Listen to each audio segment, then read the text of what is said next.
I am Ann-Peggy Divine. Welcome to the Divine Design, the podcast where we unfold heaven on earth and reframe spirituality and theology for a new cosmic era. Your journey on human evolution and integration of your divine design starts here. Welcome, Mary Angelico. We just met, and we met with a yes. Saying yes.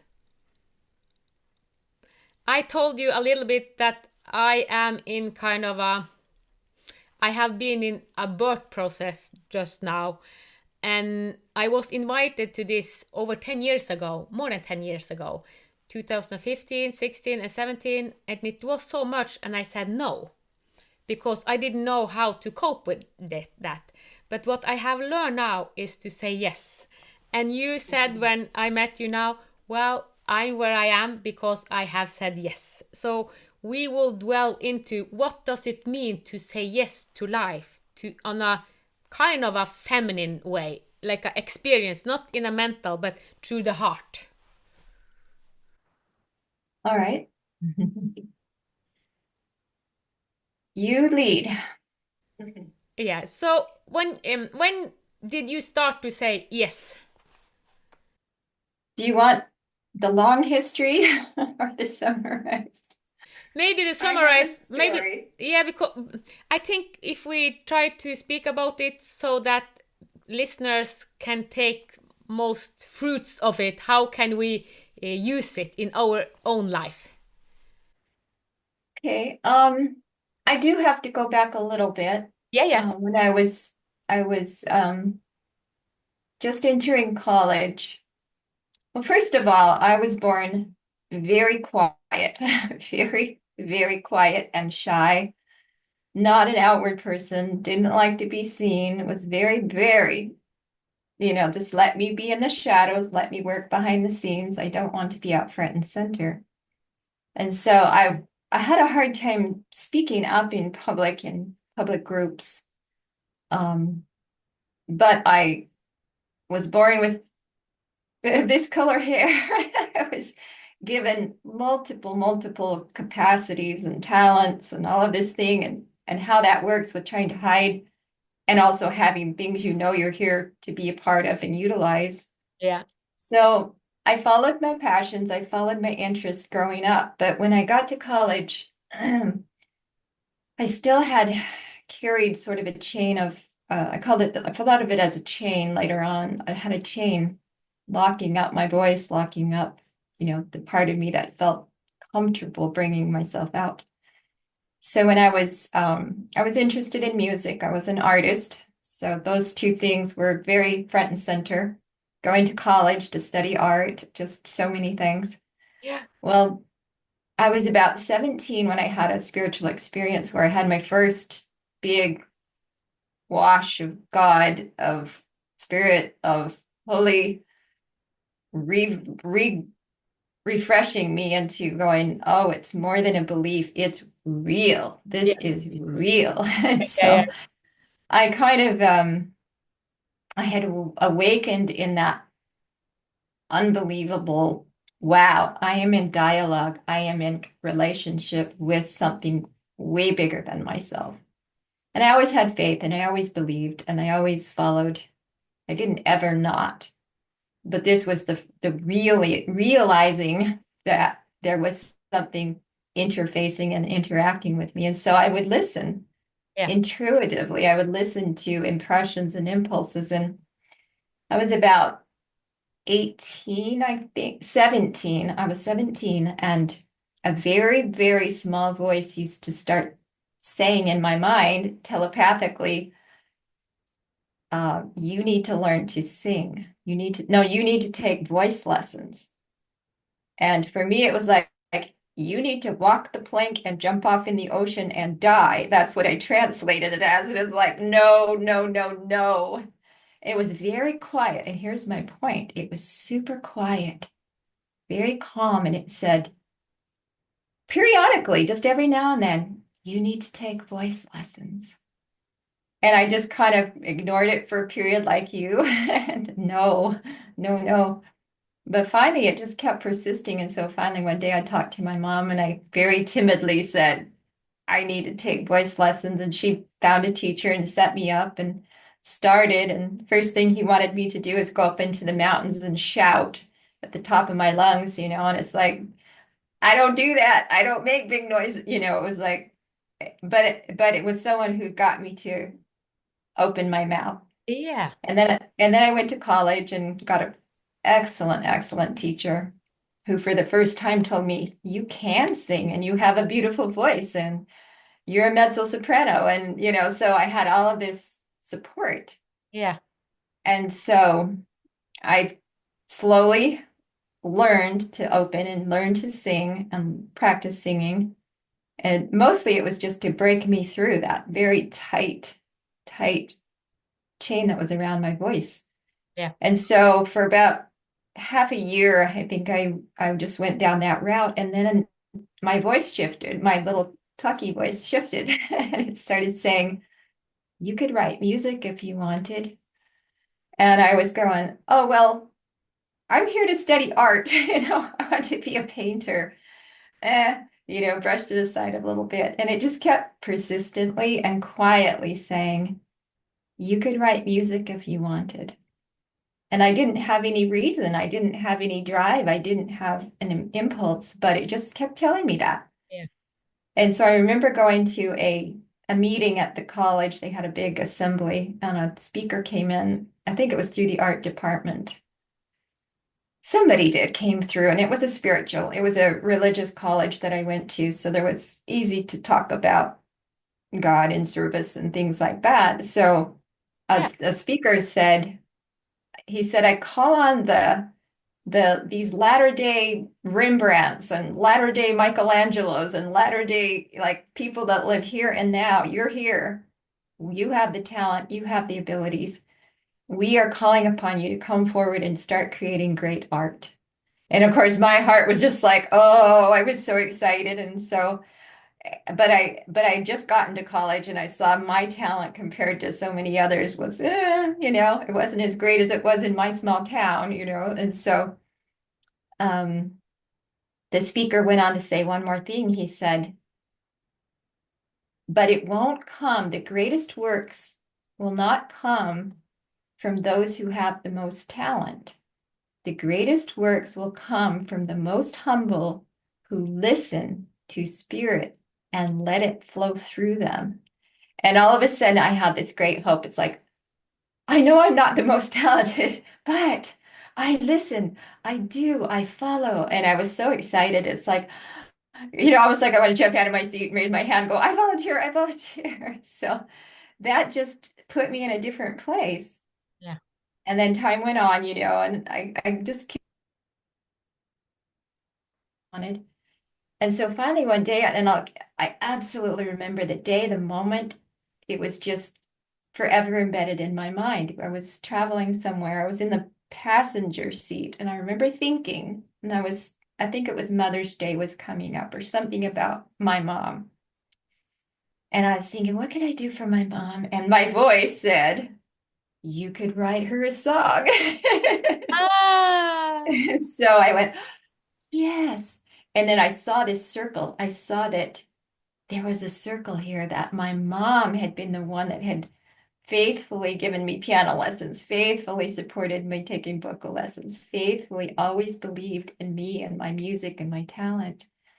And I said, I could write a song.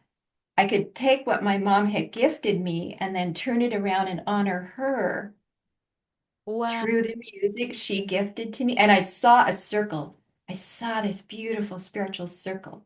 Ah. Is come and I would put it out. And that was the key. Yeah.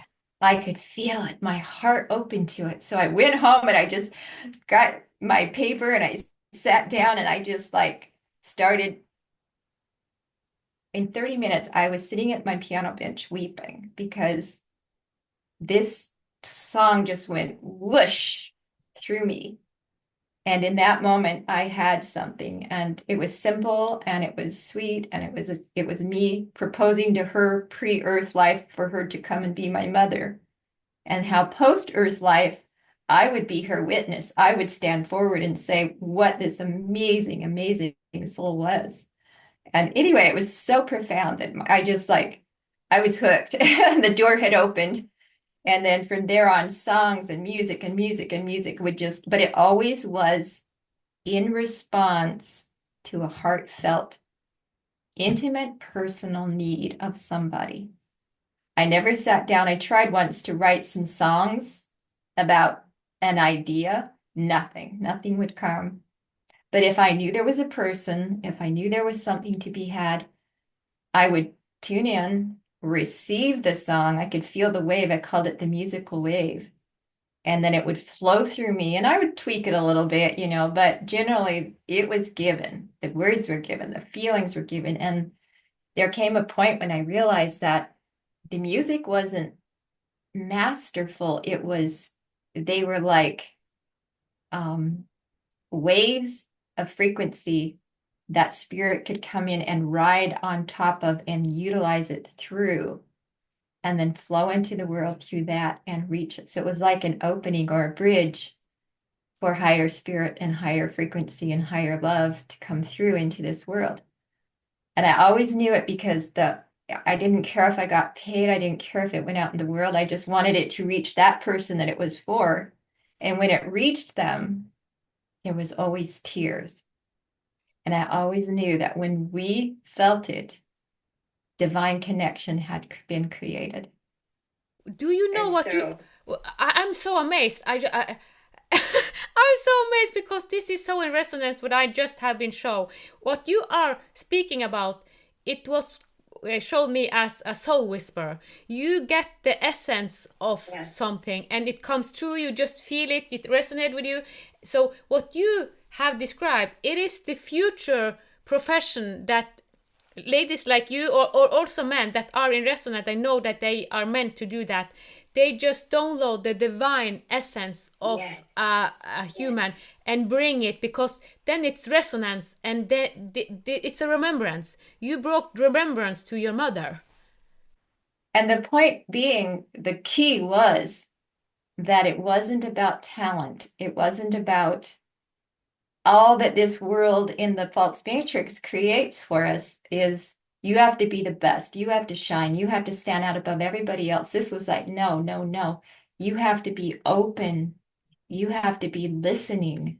You Yeah. have to be willing. And that to me was the big key of how to start saying yes to life, because I had this chain, I had this lockup, and just actually recently when I had my experience with the Essenes, where I was shown that I had been associated with the Essene community in a former life, in an ancient life, and that their whole way of life was this open, flowing, kind of what we believe is going to be the heaven on earth type.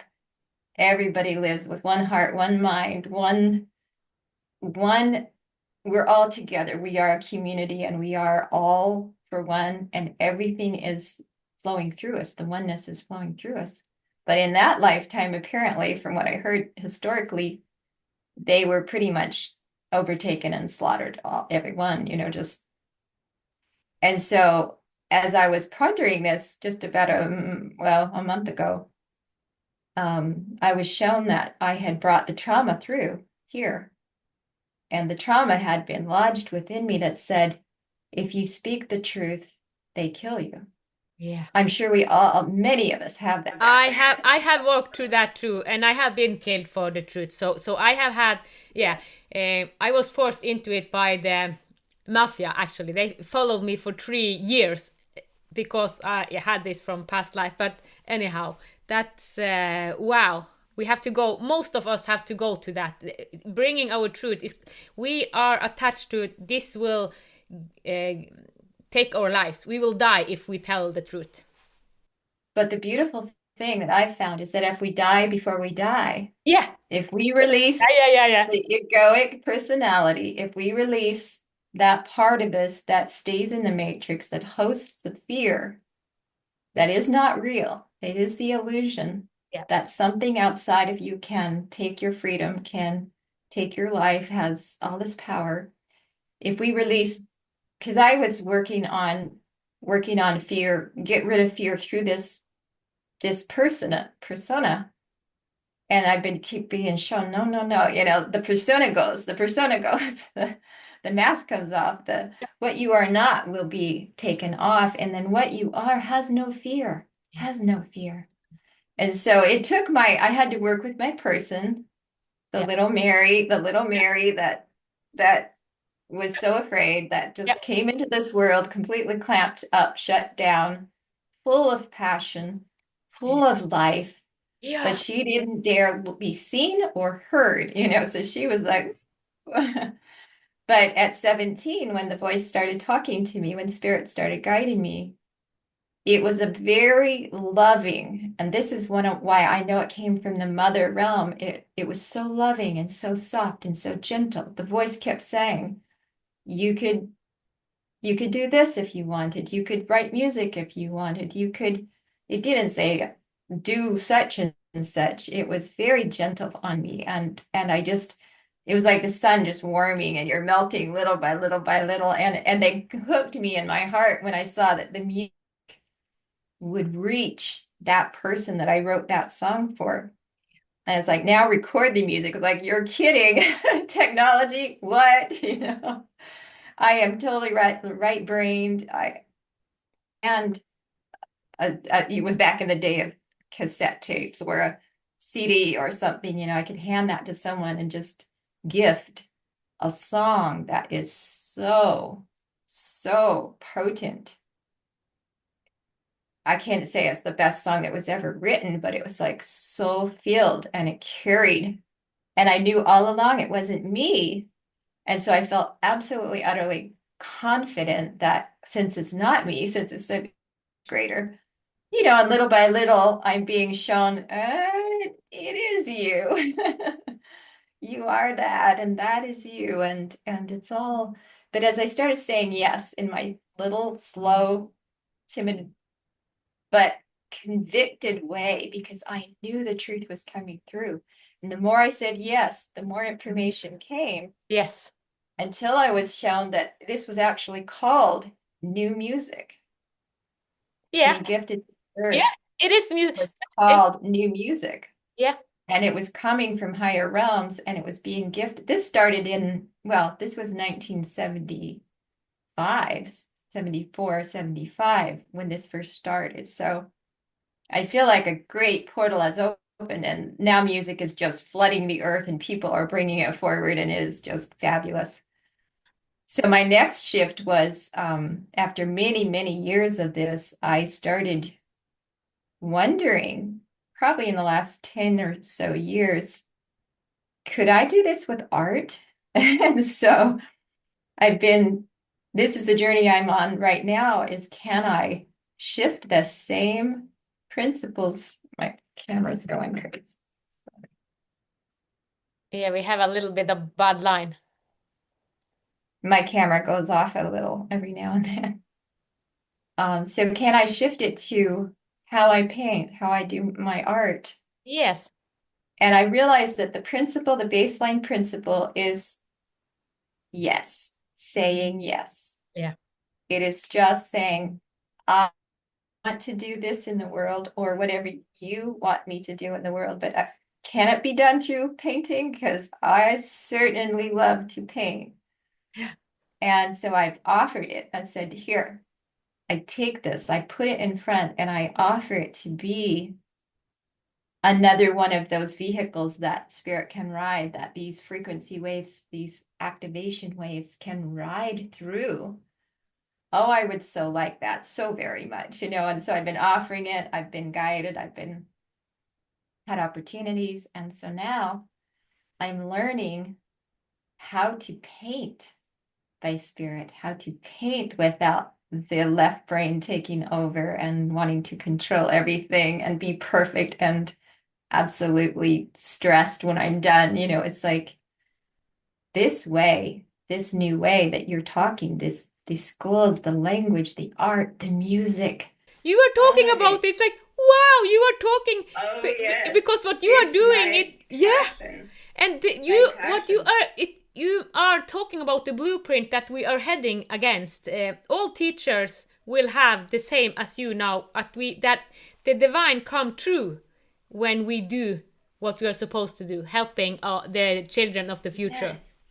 And every act of life, it won't be separate from religion and spirituality. It will be you In, go to the garden and you have a massive spiritual experience. You plant a seed and you're in ecstasy. You sing a song and you're just passing the spirit of love back and forth. And like I was shown with my song for my mother, I saw even from the very beginning the circle.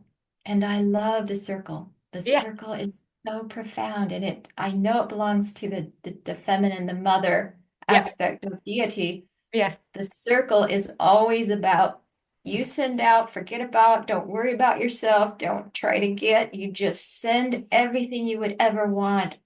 And, but also, a lot of the givers aren't very well, they're not good at receiving. They're like, oh, no, no, no, don't, I just give, and then you fall over and, they can't function for a month because they're just empty. Yeah, I have And to I've learn to. been Yeah, I have to learn that too. I gave until the doctor said you will die. So because we are programmed with, okay, we are just supposed to give, not kind of receive. Well, and if you are a veteran mother, as you are, Yeah, yeah, I I, have five adult children. Yeah. yeah, I've raised 8 children, so Oh, I understand yeah. that's another spiritual training That it is. Yes, it is. about give, but then when do you need to stop? Yeah, When do you allow others to take care of themselves? yeah, And there's much training there. yeah. But yeah, I've seen that circle. That circle is so profound, and I know it's part of the geometric patterns that are going to come. Maybe not even circle anymore. I feel like it's shifting to spiral because every time we do something, we we bring it up. Yeah. So I've been seeing it on a 2D plane, but I don't think it is. I think it's multidimensional. I think it's spiral versus circle. It's not a closed loop, Oh. but give and receive, and then we elevate, and then we oh, it's just, I see these patterns and I live for the day when your schools and your, whatever you're bringing forward, I am here to celebrate that and But I feel Mary, like the I seeds that love I'm what you are planting. saying because you say I will see how this work to painting. So what you are doing now, you are showing people how this new system is. Now you are testing it out, kind of. So it's music in my ear what you say. Now I have done it through all the other things you have done, and now you want to try it to art. Yes. And Wow. it's working well. I didn't suddenly instantly become mega talented just sheerly by dedicating the art, but what people feel through the paintings is very interesting as things come back, and I'm a portrait painter. So it's nice to be able to work in the realm of soul portraits and human portraits. And I tell you, sometimes, in fact, I had the experience the other day. Quite a few years ago, I did a portrait of my father who has passed, and one of my mom who's still with me. She's 92, but she's still here on this side. So, but the other day, I have bedroom on the floor where kind of at the foot of my bed. I sat down at the foot of my bed one day where the sun was streaming in and I just wanted to get some solar, get some of that. And so I sat in the sun and I was just kind of casually just staring at the portraits, which are maybe 3 or 4 feet away from me. And my dad, it's a portrait where he's looking forward. And suddenly it was like it lit up, not physically, but I felt an energy just like, whoa, like a sudden. I looked over there and it's like, whoa, dad is here. Like he used the painting to show me I'm here. Yeah. And then we had a connection, and he was showing me that I needed to go sit down and write a letter because he wanted to write a letter to my mom. And so I sat and I brought my journal and my pen, and it's like, okay, Dad, go. But it was that that was so great that he used my painting as a flow through point to connect with me. And Wow. then I've been practicing this, of course, so I don't need to have the painting necessarily, but I could see where this is gifting, symbolic, something. It doesn't have to be music, it doesn't have to be a painting, but something Mm. that can be, I love this word sanctified, like it can become blessed or made holy or made more than it is to bring forward these frequencies and these activations that are shifting us, literally shifting us. And so it's just like every little part that we can be a part of that. Yeah. Why not take everything you do, whatever you do, and say yes to the higher level of what that can be in this world? And so that's been my journey of the yeses. It's just kind of kicking and screaming like, I don't want to speak in front of people. No, I don't want to be seen. No, I don't want to be up front. But everything in my life has kind of gently pushed me down that route Yeah. to where once I get over my idea of myself, why can't I speak? Why can't I come on a Zoom call with you? Why can't I do a podcast if that's what I'm being called to do? And so I even got married because of it. I remember that's been about 18 years ago. I met someone. I had ended my first marriage of 30 years and I had met somebody. We weren't yet in the same location, but we were emailing and talking on the phone. Well, that month I was given by Spirit, say yes to all. And so I wrote it on my vision board, yes to all.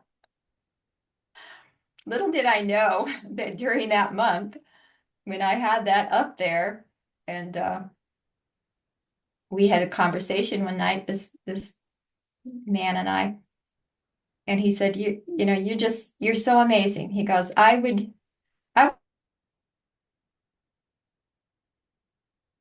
Washington and Portland, Oregon, and he said, I would drive up there right now and just marry you. And I looked at, I thought of my thing on my board. Ah, hold on, Mike. I said, yes to all. And so I think that was the proposal. And I think that did end in our getting together and getting married. And so you got to be ready. Yeah. If you're going to say yes to all, you got to be ready.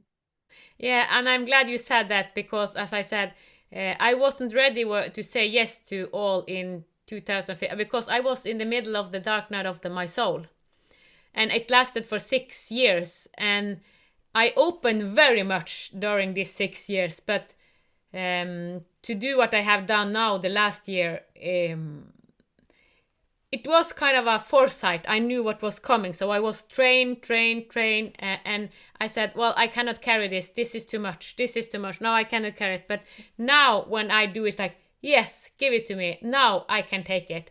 And when I had this sermon this Thursday, it gave me this very big key. It was so heavy. It was like, "Oh, I cannot carry it. So heavy." And then I said, "Okay, I can take it, but you have to help me."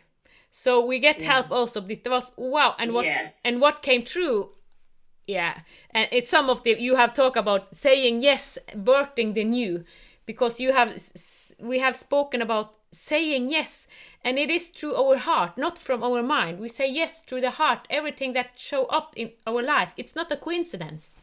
Yes. I had another aspect of it. I don't know if you want to hear the hard part. There's a hard one that came a few years back. I was living in a situation where my husband, we'd been offered a new job, and so I came ahead to live in one of my son's homes in Kentucky, in the U.S. into a home that had a business, an herbal business that we ran. And I was going to stay there while we were working on moving ourselves this direction and into this new job.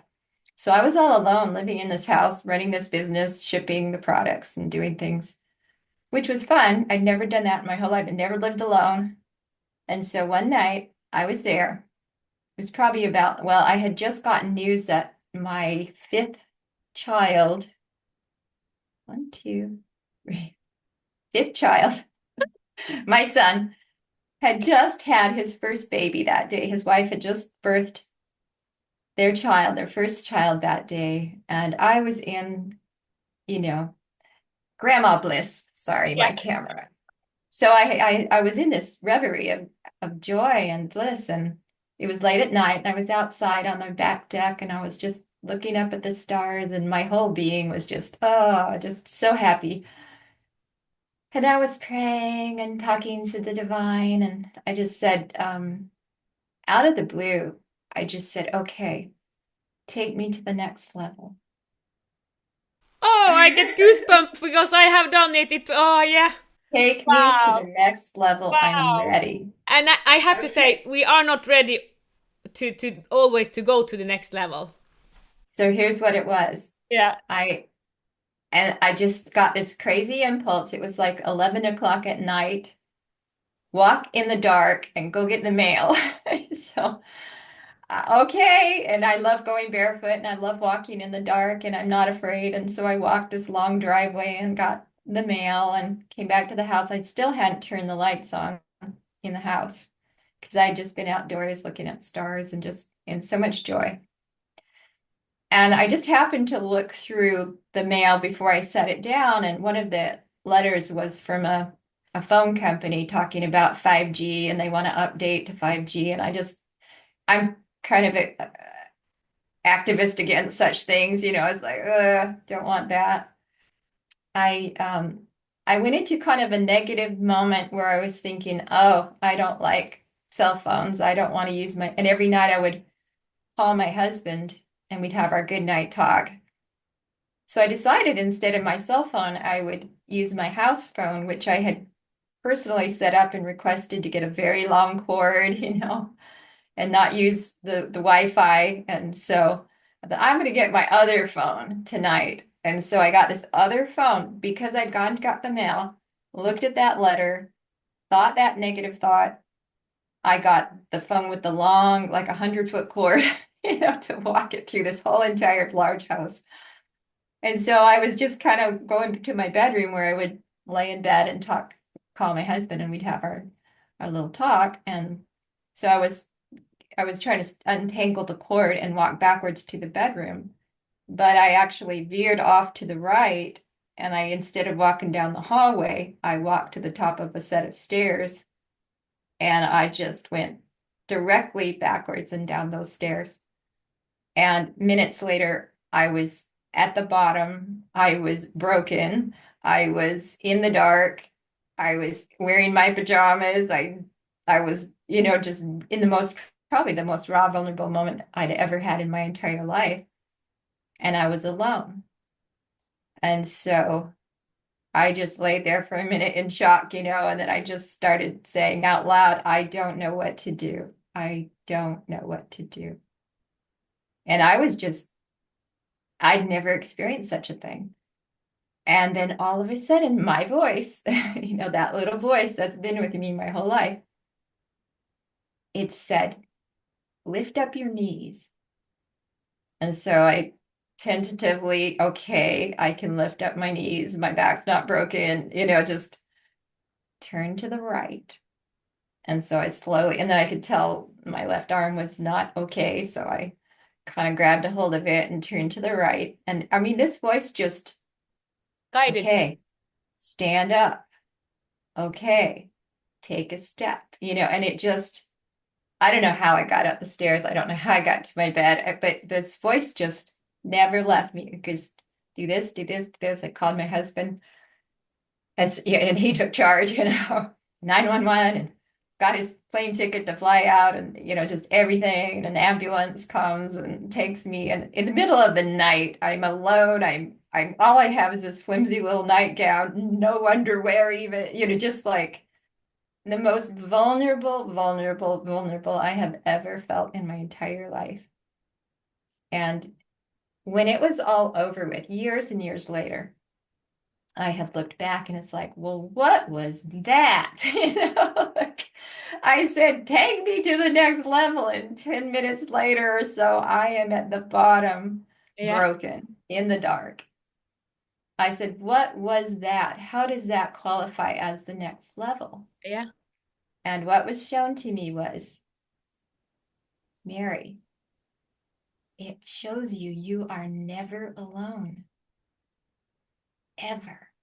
And Wow. I realized is like there wasn't maybe 10 minutes, 30 at the most in that whole experience that I was truly thought I was alone. And the minute my guidance started talking to me, everything flowed, even to the point where even in the ambulance, some woman, I don't even know what her role was, but she sat with me and we talked and I told her that story, what had just happened. And we affirmed things like, oh yeah, we're never alone and angels watch over us. And, I was kind of laughing and I'm in the middle of a crisis and it's just like everything worked out. Everybody came, rushed forward. Neighbors came and brought me food. My daughter drove all the way out from another place and my mom flew out and, it was just like, I wasn't alone. I was so loved. I was so cared for. I was so blessed. And then I look at it, it's like only my left arm. I still had my perfectly viable arm to keep working, keep making herbal products, keep shipping, keep doing things. It was like I could still cook, I could still draw, I could still write. Everything was still in place, but that moment of don't be afraid because it doesn't matter what it is, you are not alone. And I never lived alone in my whole life, so I couldn't test that out until that very moment. So that was the next level, and I don't regret it. I think it was needed. I think it was powerful. And I won't say I want to do it again, but I would say it gives me confidence and strength about saying yes to life because Yeah. not like, oh, I said yes and I was betrayed, but more like I said yes and I was shown that every aspect of this dual planet is supported and sustained if you listen. I love your story. Wow. And I see that when I was also in the dark night of the soul, the only thing I could listen, I could trust because it was so much craziness around me. The only thing I can trust it was listening and the guidance, because Mm-hmm. I rejected all to the 2013. I didn't. I want to live in my normal life, being a mother and doing all the things. But after that, when my ego died, that was the only thing that was it was true. It was truth, kind of. Yes, So yes, so now I don't do anything about. I listen also every day. yes. Well, we just got through a series of very frightening storms here. The last 2 days have been pretty intense. Tornadoes touching down around us, and and I go back to that story. I think about that, and Yeah. 2 nights ago, I was laying in bed going, okay, so if they suddenly said, evacuate, because so many people are being compelled to do this right now, Yes. what would I do? What would I take? What would be important? And so I've been running through kind of lists in my mind of what is even important. And I've been asking people this question, what is really important when you're in crisis and something happens and you're asked to just go? Yeah. What do you do? And some of the interesting answers that have come from some family members, one of them said, just my family. And like my family, that's it. I don't care about anything else. And but I was thinking, what if it did sound like my roof was about to be torn off 2 nights ago. And I was like, what if the roof came off? And I just have such confidence that my guidance would kick in. I would be impulsed what to grab, what to do, where to go, how to do it, what would happen next. And even this morning, as I was meditating and writing, what came through was this beautiful message that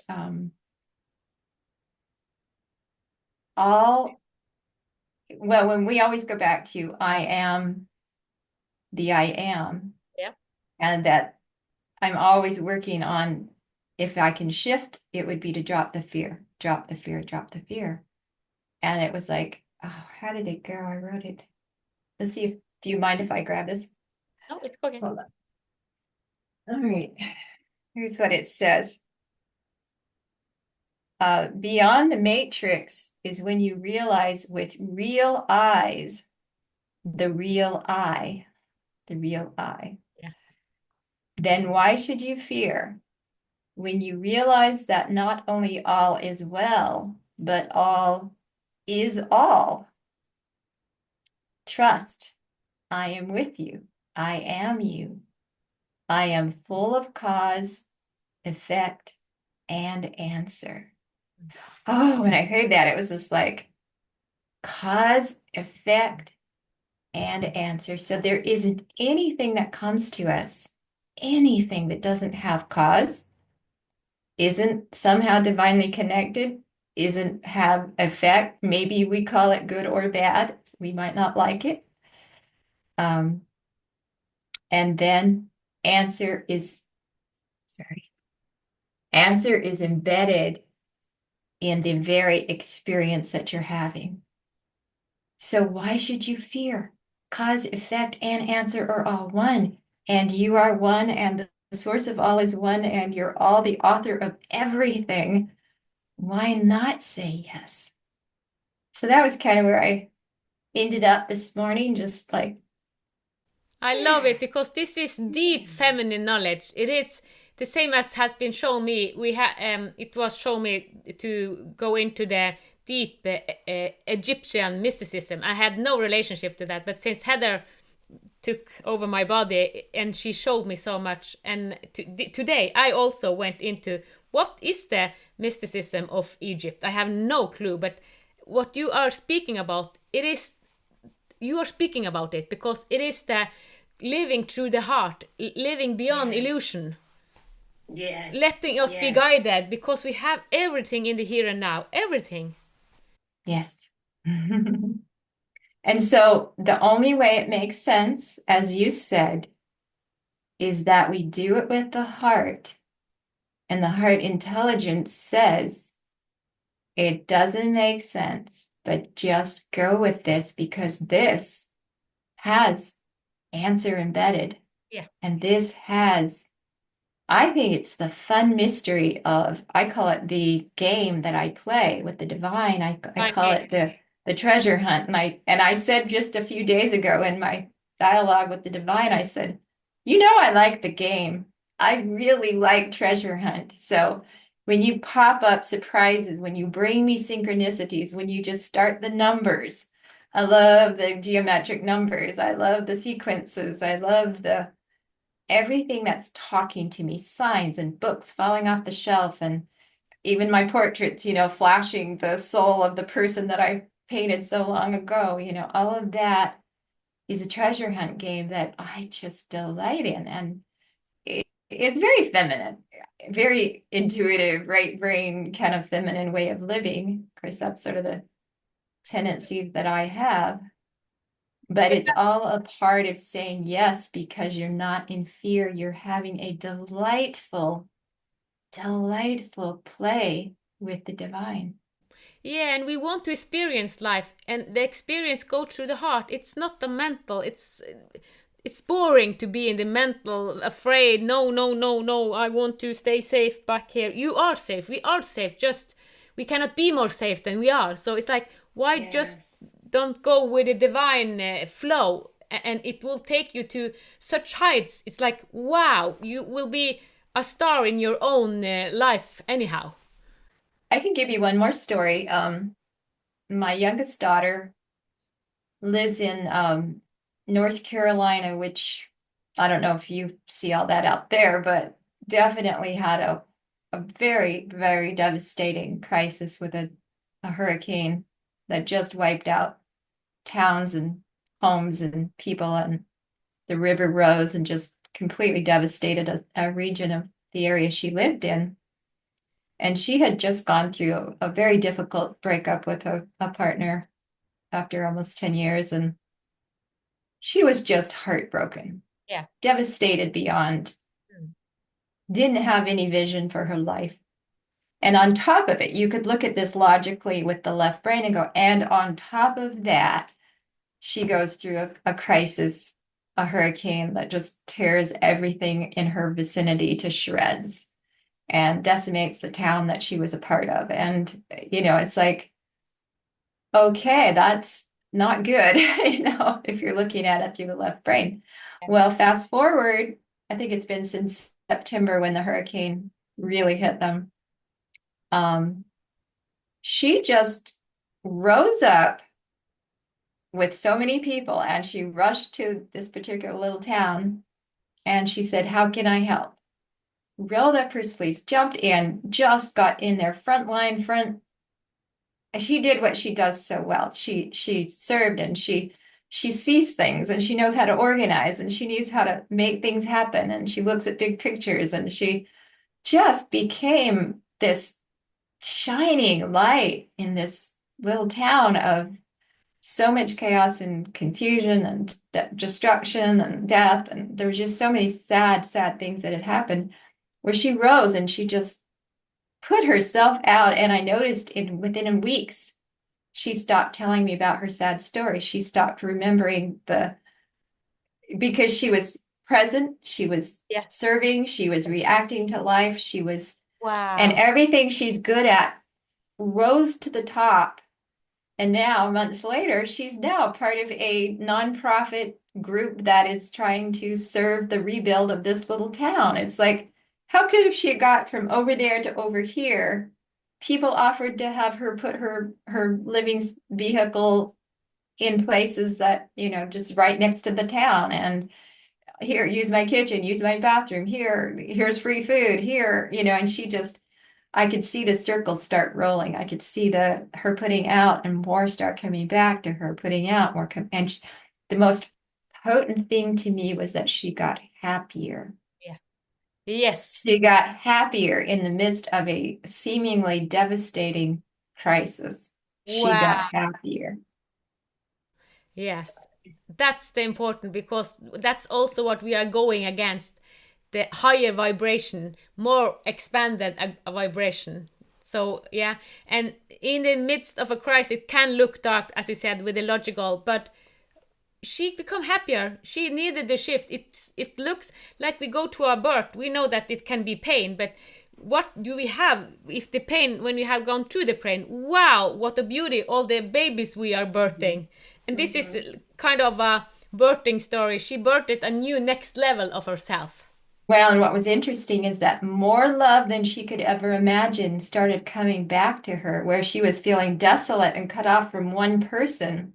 She suddenly had love just pouring, pouring, pouring because she was out giving with all her heart. She'd be the girl with the cart running down to the workers. You need a mask, you need protective gear. Here's a snack, here's some water.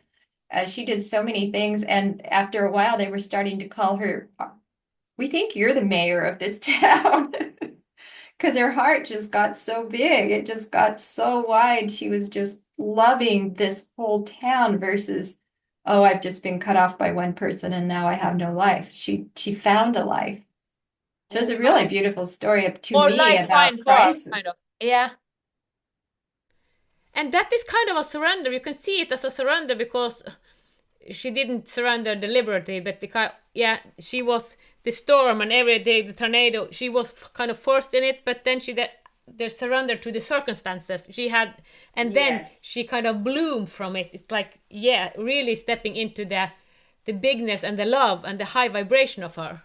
Because she came into it saying, "What can I do to help?" She said yes.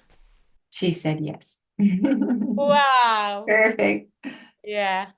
I love this saying yes. So yeah, you have brought deep story. What happened if we say yes, and if more mothers say yes. But it's not to talk only to the feminine because men also need to say yes. But Yeah. as mother, we are holder of our boys and the girls, and so it's like I think it's even more important for women because um, men are they are more they say yes more than women. Women have been kind of, oh no, we don't say yes because it's for the man. But I think it's a time that women now say yes because we need Well, balance.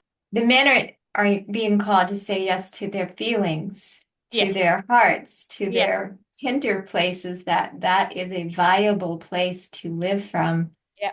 not demasculating, but it's a very viable place.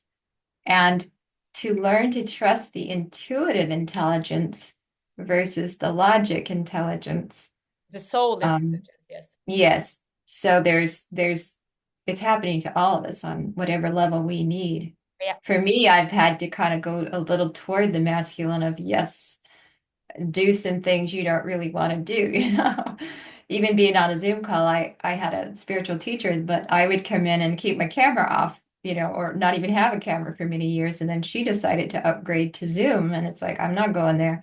Don't want people to see my face. I'm not, you know, not good with that. Took a lot, but finally, because of her, she kept inviting us, turn your cameras on, get over yourself, you know. So Yeah. I slowly did it. I slowly did that a bit. And then I was given a task. I was given an assignment by Spirit to start a Zoom meeting called Circle of Love.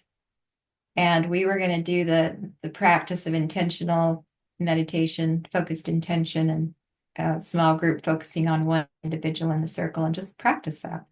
So and I was told in the very beginning, it's like just start this and don't have an idea of what you think it is because you have no idea what this is. You do not know what this is going to become. But it involved me being the one who now hosts a Zoom meeting. It's like a year or two ago, it's like, no, would not do that. No way. So this it came in with so much love, the idea, like you just recently. And I'm learning to say yes. And I said, okay, I'll do it. I don't know. I just get over myself, learn to use Zoom, put myself on the camera, be the mediator or moderator or whatever I'm called, and do this meeting. And I will commit to doing it weekly. And so I have. And interestingly, it's turned out to basically be my mother, who's 92, my sisters, some of their children, some of their daughters. It was Colin, and that was one of the ways that we were interfacing with Colin. And it has turned into the most sweet 3, 4 generations. We had one time when there was 4 generations on there talking about spiritual things coming from very different spiritual orientations. Some very religious and dogmatic, and some very free, and some don't even believe in anything. I'm hosting and trying to orchestrate where's the common dialogue? How can we speak about these things that are true, but Wow. not offend, and open our hearts so that we let maybe one of us talk about fairies when one of us over here doesn't believe in fairies, or, you know, and it's been the love has hosted it, and the love that, of course, we're a very tight, loving family group, but that love I've been shown like a template, the love that and the respect we're holding for each other allows us to come together now and unify our energies and our intentions and our consciousness because we're focusing on one person's need each time. And we've tried just kind of opening it up, go, let's just come and see what happens. And we do that and we have fun. But some of the younger ones go, we don't know what to do. We need somebody in the middle. So it's almost like the circle of love almost needs to have a need that people are called forth, brought together to come into circle and focus all that we have for the need, the whatever it is in the center. Anyway, it's been a great experiment. It's been going on for a number of months. And, you know, if I say ever, I don't know, should we keep growing? And most of them are going, one of the younger ones, she says, oh, this is my favorite night of the entire week. And she works a full day before she comes in to her meeting. She looks like she's about to fall over, but she will not miss it. She loves it. It's her nourishment and her food. And so the circle of love has taught us, is teaching us this is a new way to do things. This is a powerful way to bring us together in spite of our differences of belief. Yeah. It's just been so powerful. I do the same, but I do it in a program, Divinima Reset, and I hold the sacred space and so much love. And I do it twice a week, and they say they are kind of longing for this timing. It's like, because of course, because we are Yes. reminded of our essence. Also, in essence, we are love, and we want to be in our love. So it was. Yes. This is the new that we are. We can bring all of us. We can shine. Yes. So, It's amazing what's so happening, what we're a part of. It's amazing. And I just feel saying so it. blessed, because of the circle and because of the connection to Colin, and he's feeling the impulse to connect me to you. And this is because about a month ago, sorry, about a month ago, I said a new yes Yeah. on my birthday. And that's when I was shown that the merging of the ancient group of what I had been a part of to the now, it merged and it started a new synthesis of something that I need to be on board with, which means it has to involve a yes of faith because we don't know what it looks like. We have no idea what this is. Actually, what we say yes to is it more light. We say yes to light. More light. We don't know how it's going to show up or what form it will take, But yeah. but we've had the experiences, and that's what my journey's been, is a long experience of yes, yes, yes, yes, yes, yes, yes. I mean, I had 5 children and I thought that was a lot. And then all of a sudden, I felt the essence of someone else show up, and I knew it was my daughter. I knew it was her. And I was like, oh, I gotta be pregnant again. Oh my goodness. Okay. And I said yes to it. Little did I know, she stepped back and let 2 slide in before her. And then she came, a number of years later. So then I ended up with 8 children, but it was all through yeses. It was all through saying, yes, I will serve in this manner. Wow. And I never, as a young person, ever imagined I could raise 8 children, but it happened, and it was part of the spiritual training. It was part of the path. Wow. I love all your stories, and it's so deep wisdom in all of that. Feminine wisdom. This is the wisdom that we need out. So we have now spoken for an hour, and I've said thank you, thank you, thank you, Mary. It was wow. This was really deep wisdom, and this is the path we are on now. This is. Yeah. So Well, thank you for inviting me, and we definitely need to connect more. yeah, and to say yes. To say yes. Thank you for listening to the Divine Design podcast with Ann-Peggy Divine. Join us next Sunday for another Heaven on Earth unfolding conversation. With grace, reverence, and unity, may the path of your divine design light the way. From the divine in us to the divine in you.